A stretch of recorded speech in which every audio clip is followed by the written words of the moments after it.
I used to think I was a good husband. Not flashy. Not overly romantic or poetic.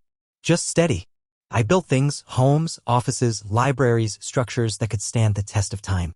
I guess I believed my marriage was one of those things too. Strong. Weathered. Still standing. I didn't realize I was the only one doing maintenance. Lauren had always been career-driven. That was part of what I loved about her. Smart, independent, passionate about her work. We balanced each other out. She was fire, I was foundation. I never thought that would become the reason I'd feel so far from her. So when she told me she had to fly down to San Diego for a strategic leadership retreat, I didn't question it. We'd been doing more of that lately, just trusting on autopilot. The kind of trust that doesn't ask for details. The kind that slowly becomes blind. A few days into her trip, I decided to surprise her. It was spontaneous but not uncharacteristic. I thought the kids and I flying down would be a sweet reminder of what she had waiting at home. Zach, our 16-year-old, was reluctant, like any teen being dragged into a sentimental gesture, but Ellie, at 9, was thrilled. She kept saying, "Mommy's gonna cry when she sees us." I believed she would. The flight was short. We landed mid-afternoon and I opted for a rideshare straight to her hotel rather than rent a car. I was buzzing with anticipation, picturing her walking out of some seminar, maybe holding a portfolio, her eyes lighting up when she saw her family. That was the scene I played in my head over and over again. But real life rarely looks like the scenes you imagine. As we pulled up to the hotel, the kind of high-end place with sandstone walls and a waterfall in the courtyard, I spotted her almost immediately. But not where I expected. She was exiting through a side door, the kind used for staff or people trying not to be noticed. She didn't look like someone coming from a meeting. She looked like someone stepping into a different life. Her dress caught my eye first, sleek, black, elegant. Not business chic. Not panel discussion at 5. This was something else. The kind of gown someone wears when they want to be looked at. When they want to impress. Then I saw the man beside her. He was tall, maybe an inch taller than me, with graying temples and a neatly pressed navy suit. Confident posture. Hand placed gently at the small of her back, like he'd done it before. Like she didn't mind. They weren't speaking when I first saw them, just walking side by side, slowly, casually. But then he leaned in, said something near her ear, and she laughed. And not the quick, polite kind of laugh. The kind I hadn't heard from her in a long time. My heart didn't sink. It didn't race. It just paused. Like my whole body held its breath. My brain struggled to register the moment as real. It felt too specific, too sharp. Like something out of a bad dream that you can't wake from. Then she saw us. Her reaction was so fast, it was like watching someone flip a switch. She went from laughter to composed in half a second. Like she'd been caught doing something small and excusable, spilling coffee or tripping over a curb. That bothered me the most, maybe. How quickly she adapted. She let go of his arm like it hadn't mattered. Smoothed her dress, smiled, and called out to us. "Thomas? Zach? Ellie? Oh my God, what are you doing here?" Ellie squealed and ran to her. Zach stayed at my side, staring hard at the man beside her. He wasn't buying the act either. Lauren crouched and hugged Ellie, brushing hair from her face with such affection it almost made me doubt what I saw seconds earlier. Then she stood and gave Zach a quick embrace. When she came to me, it was a hug you might give someone at a reunion you hadn't meant to attend. Quick. Loose. Non-committal. She turned toward the man. "This is Mark. One of our clients. We were just heading to a dinner for the partnership team, nothing fancy." Mark offered his hand. "Pleasure to meet you, Thomas. Beautiful family." I shook his hand. My fingers were cold, but I forced a smile. The kind you give when you're still trying to catch up to the moment. She kept talking about how surprised she was, how sweet this was of us. She said she could cancel her plans, come upstairs, see the room we'd booked. I told her not to. Said we didn't want to interrupt her work dinner. I wanted to see what she'd do if I gave her the out. She hesitated. Just for a moment. Then smiled again. "Okay, it shouldn't go long. I'll meet you in a couple of hours." And off they went, back through the same side entrance. Her hand never touched his again, but the space between them didn't widen. I didn't speak as we walked into the lobby. Zach said nothing either, but he kept glancing back at the doors. Ellie, oblivious, talked about how pretty Mommy's dress was. I told her it was. I couldn't explain it then, not to the kids, not even to myself, but something inside me shifted the second Lauren disappeared back into that building. Not an explosion. Not even anger. Just a quiet click, like a door inside my mind had closed. Or maybe opened. I'd always believed that if something was wrong, I'd sense it. That I'd know. But what I felt in that moment wasn't suspicion. It was recognition. Like I'd been watching this unravel in slow motion for months and had only just admitted I'd seen it all along. At the front desk, I gave my name and ID. The clerk handed me a key card and mentioned that Lauren had authorized a suite for our stay. That struck me as odd. She'd made room for us? Before knowing we were coming? I chalked it up to coincidence and took the kids upstairs. Ellie bounced on the bed while Zach sat in the corner chair, scrolling through his phone but not really looking at it. "You okay?" I asked him. He nodded. "Just weird seeing Mom like that." "Yeah," I said. "Weird." That night, after Ellie was asleep between us in the hotel bed and Zach had dozed off with his earbuds still in, I stared at the ceiling. Sleep wouldn't come. I kept thinking about the way Lauren laughed. The way she didn't look startled. The way she had turned the moment into a performance without flinching. And it hit me not all at once but like puzzle pieces falling into place. The guarded way she'd been holding her phone lately. The new perfume I didn't recognize. The time she came home from a networking event at nearly midnight and had nothing to say about it except "long day." And then there was the event a month ago, her company's annual gala. I remembered how she'd barely looked at me that night, how she'd openly rolled her eyes when I made a joke at the dinner table. How she'd vanished 20 minutes later, saying she needed to follow up with someone from corporate. I thought it was stress. I told myself that over and over again. But now, lying there in the quiet, I realized I hadn't been honest with myself. Because deep down I'd known something was wrong. And I'd been too afraid to name it. That night, I lay awake long after the kids fell asleep, staring into the dark hotel room, counting the seconds between the hums of the air conditioner. Lauren hadn't texted. No update. No check-in. I looked at the clock. Almost midnight. "A quick dinner," she'd said.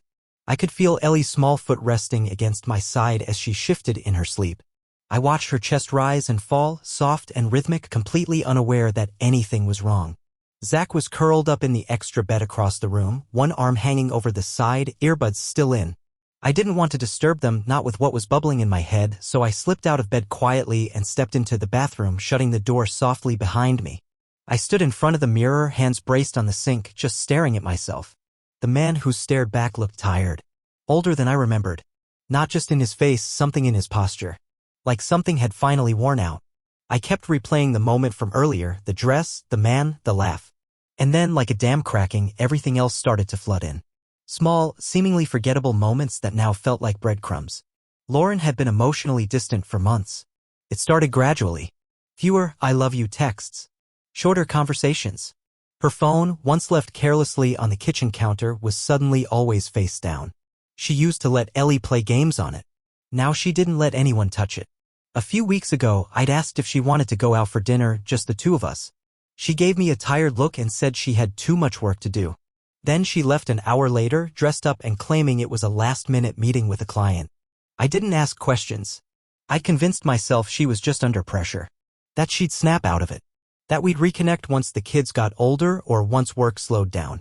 I'd made excuses for her and for myself. And now, seeing her arm in arm with a man I'd never met, I realized those weren't isolated moments. They were signs. I walked back into the room and grabbed my phone from the nightstand. I pulled up her contact, stared at it, and almost typed, "Are you okay?" Then deleted it. I didn't want to lie in return.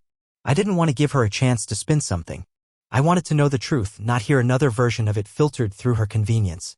I sat in the armchair near the window, cracked the curtain just enough to see the city lights. San Diego at night was beautiful in a way that mocked how I felt inside. Neon signs glowed in the distance. Cars passed quietly below. Everything was moving, functioning, thriving. Meanwhile, something inside me was breaking apart piece by piece. I couldn't help but think back to the dress I found last month in the trunk of her car. Tag still on. A sleek, red cocktail number I'd never seen her wear. I remember holding it up, thinking maybe she bought it for a holiday party or a friend's event. When I asked her about it, she laughed and said it was for a coworker's birthday dinner that had already been canceled. I believed her. Then there was the perfume. A new scent, rich and expensive. One I hadn't bought her. One she never wore at home. It clung to her blazer one morning, and when I commented on it, she brushed it off. Said someone at the office must have sprayed too much in the elevator. And that night, God, I kept coming back to it. The night of her corporate event. We had both been invited. I'd rearranged my work schedule to be there. But the moment we arrived, she seemed embarrassed to be seen with me. Dismissive. Cold. I remember laughing at something her boss said, and she leaned over whispering, "Can you please just not talk as much?" Her tone wasn't playful. It was annoyed, almost contemptuous. She disappeared 15 minutes later, saying she had to take a call, and I didn't see her again until after midnight. I wanted so badly to believe we were just in a rough patch, that her distance had nothing to do with anyone else. But now, with everything adding up, the private dinner, the client she walked out with, the dress, the behavior, I knew this wasn't drifting. This wasn't disconnection. This was something deliberate. I sat there in the dark until the early hours, thinking about the life we had built. 17 years together. 2 kids. A mortgage, school plays, Christmas mornings. I thought about the vows we'd written ourselves on that rainy October afternoon in the Arboretum. How she cried halfway through hers and laughed nervously about her mascara running.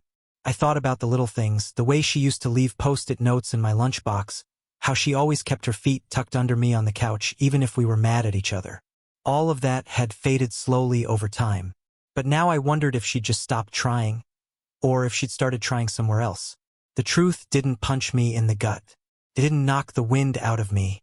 It was quieter than that. It settled into my bones like cold. It made my hands shake a little when I stood up from the chair and got back into bed. When I closed my eyes, I didn't sleep. Couldn't. I just listened to the soft breathing of my children and wondered what else I had missed. The next morning, I woke up to Ellie nudging me gently. She was already dressed in the new t-shirt I'd bought her at the airport gift shop. "Daddy, are we going to the zoo today like you said?" I forced a smile. "You bet." We went downstairs for breakfast without Lauren. I told the kids she probably had an early meeting.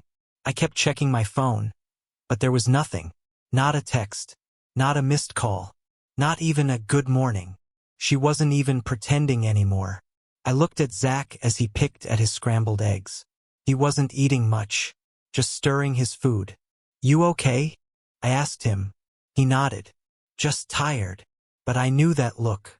It was the same one I'd had in the mirror the night before. I didn't know if he'd put it all together yet, but he'd seen her too. He saw the way she looked at the other man. He saw how she pulled away from us. Kids are smarter than we give them credit for. I thought about asking him what he thought, what he felt, but I stopped myself.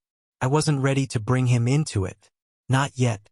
After breakfast, I went to the front desk under the pretense of confirming our room for another night. What I really wanted was information. "Hi," I said, smiling politely. "My wife, Lauren Hayward, checked in a few days ago. I just wanted to make sure all the charges are being applied to our room."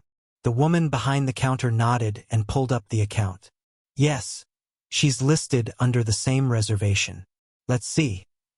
There was a dinner for 2 at the rooftop restaurant on Friday, a bottle of champagne and chocolate-covered strawberries delivered Saturday, breakfast for 2 this morning, oh, and a spa package yesterday." I blinked slowly. "Breakfast for 2 this morning?" She nodded again. "Yes. Room service to Suite 1416. I thanked her, careful to keep my expression neutral, and walked away. Inside I was shaking. Champagne. A spa package. Room service for 2. She hadn't even tried to hide it. Maybe she didn't think she had to. I walked back to the elevator and pressed the button for her floor. I didn't know what I was walking into. Part of me didn't even want to see it. But the other part, the part that needed confirmation, pushed me forward. This wasn't about catching her in the act. This was about facing what I already knew. The elevator ride to the 14th floor felt longer than it should have. My hands were shoved deep in my pockets, clenched so tightly my nails pressed crescents into my palms. I watched the numbers climb. 12, 13, 14, ding. The doors opened, and for a moment I didn't move. I didn't want to do this. Not really. But some truths are like gravity, they pull you whether you want to fall or not. Suite 1416 was down the hall, tucked at the corner. I walked slowly, almost hoping the door would be locked up tight, the lights out, everything appearing clean and professional. Something I could almost explain away. But the door wasn't locked. It was cracked open. I stopped a foot away. My heart pounded in my ears. Part of me told myself to walk away, to turn around and go back downstairs before I saw something I could never unsee. But my feet didn't move. My hand lifted and I nudged the door gently with the back of my knuckle. It creaked open wider. That's when I saw him. He was walking out of the bathroom, still drying his hair with a towel, steam curling behind him. A pair of expensive-looking slacks hung low on his hips. No shirt. No urgency in his posture. The man from last night. Mark. He looked over at me, startled. Confused. He blinked, then stepped back a little. And then Lauren stepped into view. She was standing at the dresser, fixing one of her earrings. Her back was to me. She wore a lacy black bra, matching silk underwear. Her hair was slightly damp. A coffee cup rested beside her hand. She turned when she heard Mark's voice, and the moment her eyes landed on me, the color drained from her face. Thomas, she said, breath-catching. I didn't say anything. I didn't raise my voice. I didn't step inside. I just stood in the doorway looking at the two of them. The towel on the floor. The shirt he'd discarded on the chair. The breakfast tray pushed aside on the table with 2 empty glasses and a half-eaten plate of croissants. Mark turned to her, his expression shifting, first confused, then clearly alarmed. He looked at me. You're her husband? I nodded. Still silent. His shoulders dropped. She said she was separated. I couldn't help it. I let out the smallest, most bitter laugh. Of course she did. Lauren walked toward me, pulling a robe off the back of a chair and clutching it around herself. Thomas, please. But I held up a hand. I didn't want to hear it. Not now. Maybe not ever. I stepped back from the doorway and let it swing shut between us. I didn't run. I didn't storm down the hall. I walked slowly, steadily, the way I'd walk through a finished job site, checking for loose boards. But this time, the loose board was my entire life. By the time I reached the elevator, the numbness had set in. I didn't feel anything except a deep, hollow certainty. I had been right. There was no more wondering. No more denial. It was all real. She had made her choice. I didn't go straight back to the kids. I needed a minute. I needed somewhere to put the feeling in my chest, this pressure that wasn't pain exactly, but something close. I stepped outside, found a bench near the front courtyard, and sat. The sun was shining. Birds chirped from a decorative orange tree. Somewhere nearby, someone was laughing. The world had the audacity to keep moving. I pulled out my phone and stared at the screen. Her name was still pinned at the top of my messages, Lauren Rehart. I opened her message thread. A few scrolls revealed the last few texts I'd sent her, photos of Ellie's school project, reminders to pick up Zach's uniform from the dry cleaner, a note from last week, miss you. Don't work too hard. She never replied to that one. I closed the app. There was nothing left to say. Not now. I went back upstairs, washed my face in the bathroom so the kids wouldn't see anything on it, and forced myself to smile as I helped Ellie into her shoes. We had a whole day ahead: zoo tickets, ferry rides, ice cream. I wasn't going to let her ruin that too. Lauren didn't rejoin us that morning. She texted around 11, meeting ran long. Catch up with you later? I ignored it. Zach barely spoke the whole day. I didn't push him. Ellie, thank God, was too busy marveling at animals and pointing at every snack cart to notice the silence between us. I kept up the act for her. For them. I smiled in every photo, held her hand as we walked through the aquarium, bought her cotton candy, and joked about the flamingos being her long-lost cousins. But every time my eyes met Zach's, I saw something. A knowing. Maybe he didn't have all the details, but he wasn't stupid. He'd seen the man last night. He'd seen her dress. He'd noticed the long, silent absences. When we got back to the hotel later that afternoon, Lauren was in the lobby. She stood when she saw us, smiling too wide, like she'd rehearsed it in the mirror. Her dress was different now. More modest. Something like what I expected when we first came to surprise her. Hey, you guys. Sorry I missed the zoo. Long day. But I'm here now. She crouched to hug Ellie and then looked at me with a hopeful expression. Like she could still spin the story if I let her. I said nothing. We took the kids to dinner at a family-friendly place by the harbor. Lauren tried to talk like nothing had happened, asked about Ellie's favorite animal, offered Zach a bite of her pasta. He refused. She barely looked at me. And when she did, it wasn't love or guilt. It was calculation. Like she was already trying to figure out what I knew, how much I'd seen, how much damage control was needed. I kept playing the role. Smiling for Ellie. Ordering dessert. Asking the waiter to take our picture. She grinned, thinking it was all normal. That we were a happy family on a spontaneous trip. But beneath the table, my foot was tapping nonstop. My hands shook every time I reached for my water. And my stomach churned every time Lauren said my name like it still belonged to her. Back in the hotel room that night, after the kids fell asleep, she finally tried to talk. She sat on the edge of the bed, legs crossed, arms wrapped around herself like she was cold. Or like she didn't know what else to do with her hands. Thomas, she said quietly, we should talk. I didn't look at her. I kept scrolling through the photos we'd taken that day, tapping through them one by one. She waited a moment, then added, you don't understand the whole story. I turned my head slowly, met her eyes. I saw enough. She looked like she wanted to cry. But no tears came. Not real ones anyway. It wasn't supposed to happen like that, she whispered. I nodded. But it did. She tried again. Can we just go home and talk about it? Please? I stood up, walked to the window, and looked out over the city lights. I could see reflections of the four of us in the glass, me, her, the kids asleep in the background. You lied, I said. For a long time. She didn't argue. And in that silence I realized something chilling. She wasn't sorry it happened. She was sorry she got caught. The next morning I woke before the sun had even started stretching across the San Diego skyline. For a minute I lay still, listening to the soft sounds around the hotel suite, Ellie's quiet breathing, the distant hum of traffic, the occasional creak of settling walls. It felt almost peaceful. Then I turned my head.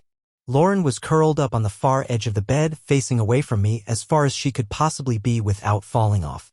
Her shoulders rose and fell with shallow breaths. I stared at her back and realized there was nothing left between us but a mattress and the weight of everything she'd hidden. I didn't say a word. Instead, I slipped out of bed and moved quietly to the kitchenette. I made a pot of coffee even though I barely touched mine and laid out cereal for Ellie. I found Zach already awake, sitting by the window, his knees pulled up to his chest, earbuds in. He didn't look over when I walked by. You hungry? I asked gently. He shrugged. That shrug told me everything. He knew more than he was letting on. I just didn't know how much. Lauren emerged 30 minutes later, freshly showered, dressed in jeans and a soft blue sweater. She had on makeup more than usual for a family day. Maybe she thought if she looked put together it would fix what she'd broken. Morning, she said, her voice light, too light. Who's ready for a fun day? Ellie jumped off the couch and ran to her. I want to go to the beach. That's the plan, I said, without looking at Lauren. I could feel her eyes on me, searching for a sign. Anger, maybe? Or surrender. But I gave her nothing. I didn't owe her that anymore. We left around 9 and made our way to the boardwalk. The sun was already climbing, casting that golden California glow over everything. Seagulls circled above. Buskers played acoustic covers of old pop songs. Families pushed strollers, teens zipped past on rental scooters, and for a moment it almost felt like a normal vacation. Except it wasn't. Every smile felt forced. Every laugh rehearsed. I was acting a part in a play I didn't want to be in. Ellie didn't notice. She was too busy skipping ahead, dragging a little plastic pail she'd insisted on bringing from the gift shop. She was chasing waves by noon, shrieking when they hit her toes and running back to Lauren, who knelt in the sand and dried her feet. I stood apart, hands in my pockets, watching them. Watching her. She looked like a perfect mom. A picture of maternal joy. If someone had snapped a photo right then, they'd never guess what was unraveling behind the frame. That was her talent. That was always her talent, making things look okay. But Zach didn't look okay. He was quiet. Kept checking his phone but not texting anyone. Sat next to me on the beach towel and barely spoke the whole time. You doing all right? I asked him at one point. He glanced at me. I saw you leave yesterday morning, he said quietly. From the lobby. I nodded. He looked away, then added, I figured you were going to see Mom. I waited. She came back like nothing happened, he said. Like it was just a normal day. I sighed. Yeah. He looked at me, his voice sharper now. Is this gonna be one of those things where we all pretend it didn't happen? Just move on like it's fine. No, I said. But today we're pretending for Ellie. Not for her. He nodded slowly, chewing on his bottom lip. He didn't push further. That was the hardest part, holding everything inside, keeping it together for Ellie. She was only 9. Her world was still soft, still in that bubble where parents are safe, infallible. I couldn't pop that for her. Not yet. Not here. So we went through the motions. We built sandcastles. Bought ice cream. Took photos in front of a cartoonish shark statue. Ellie asked a stranger to take a family picture. Lauren stepped beside me like we were still something. I didn't move away. But I didn't touch her either. Later, we rode the ferry. Ellie leaned against the railing, wind in her hair, pointing at sea lions. Lauren stood beside her, arm around her shoulder. I caught her looking back at me when she thought I wasn't paying attention. Her face was unreadable. When we got off the ferry, I offered to take the kids back to the hotel for showers. Lauren said she'd pick up dinner.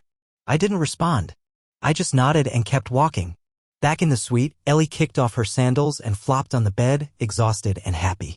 I helped her into a clean t-shirt and shorts, brushed the sand from her hair, and tucked her under a blanket with her tablet.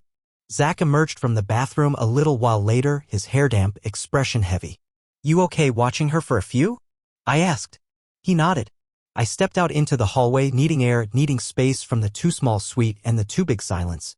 I wandered down to the pool deck, not to swim, just to sit.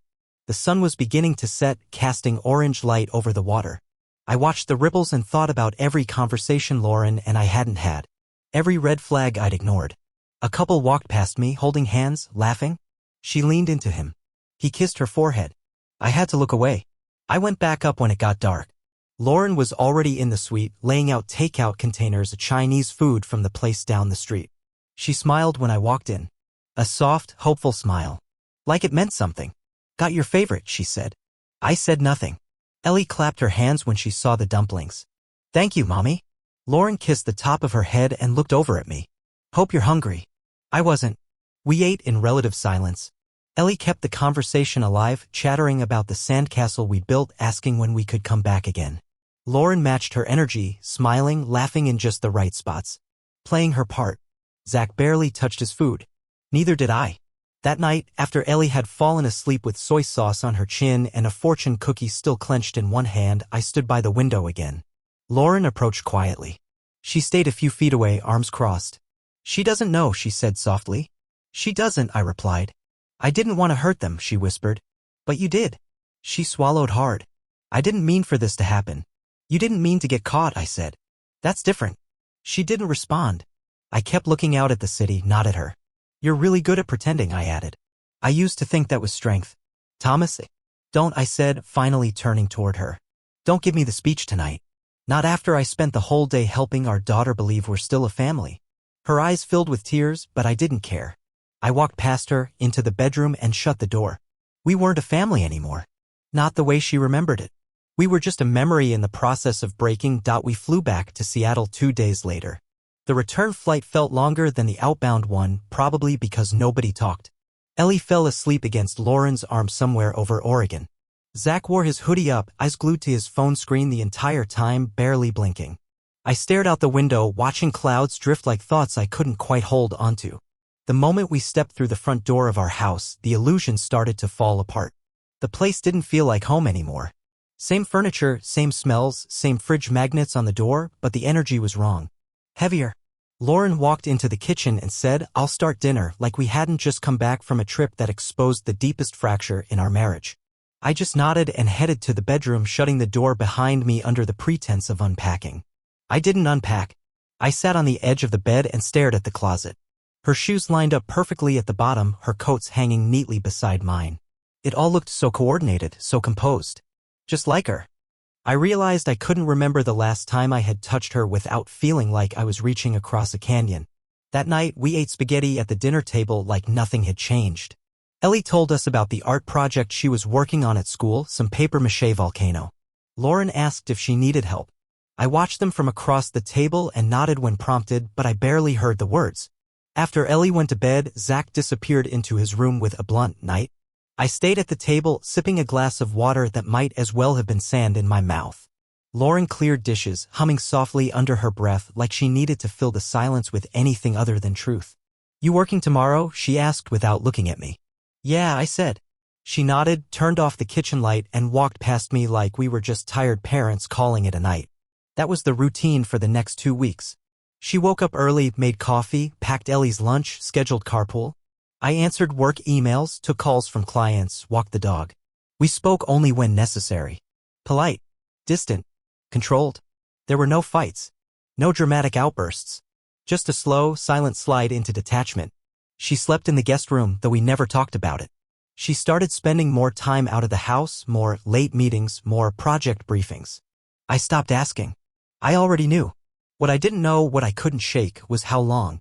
How long had she been doing this? How many dinners had been more than just dinners? How many fake retreats, how many weekends away were just covers? I needed answers. Not from her, I couldn't stomach any more of her half-truths, but from the things she left behind. So I started looking. I waited until the kids were asleep one night, then pulled her tablet out of the charging drawer in the kitchen. It was still synced with her phone, probably something she'd forgotten during all the careful deception. Most of her messages were gone, deleted, of course, but I knew enough to check the cloud backups. I restored what I could. There they were. Text threads, photos, emails, hidden folders. One message from 2 months ago stood out. She'd sent it at 11:42 p.m. the night she told me she had a networking dinner. You're the only one who makes me feel seen. I miss your arms. I wish I didn't have to lie, but I do. For now. Another one a few days later. Thomas suspects nothing. He never asks. It's easier this way. My stomach turned. I had to put the tablet down. My hands were shaking too hard.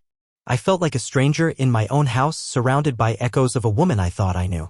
I started seeing her through a different lens, remembering the times she smiled at me while thinking about someone else. The times we made love while she was already gone in her mind. The lies tucked into every casual touch, every love you too, she threw over her shoulder on her way out the door. And yet, during the day, we kept up the act. Ellie still needed rides to school. Zach still needed groceries for his science project. Our mortgage still needed to be paid. I wasn't going to rip the house apart, not yet. Not before I had a plan. So I began collecting. Phone records, bank statements, calendar events, every business expense she charged to our joint account.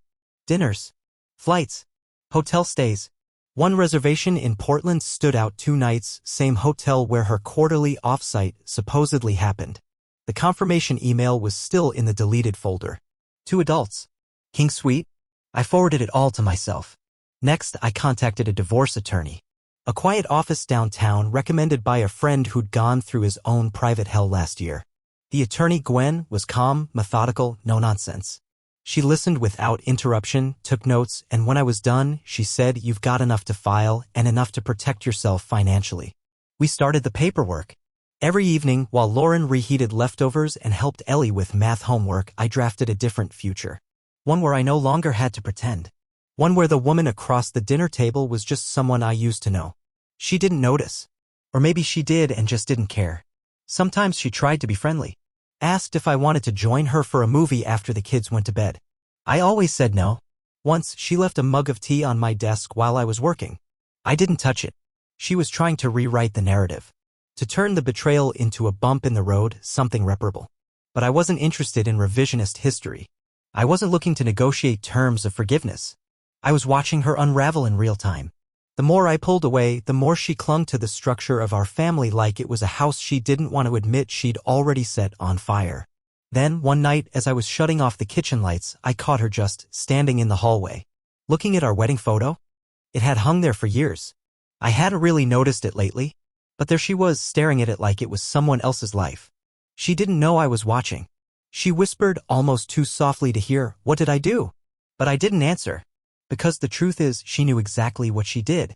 One night, after Ellie had gone to bed, I found Zach sitting alone on the porch. He didn't look up as I joined him. After a long pause, he said, "You're gonna leave her, aren't you?" I didn't lie. I told him things weren't okay and that soon, we'd be living separately. He nodded, jaw clenched. She doesn't even look sorry. I didn't have an answer for that. Later that week, Ellie started waking in the middle of the night, calling for me. She clung tighter during hugs, more anxious than before. Kids know. Even if we try to protect them, they feel the shift.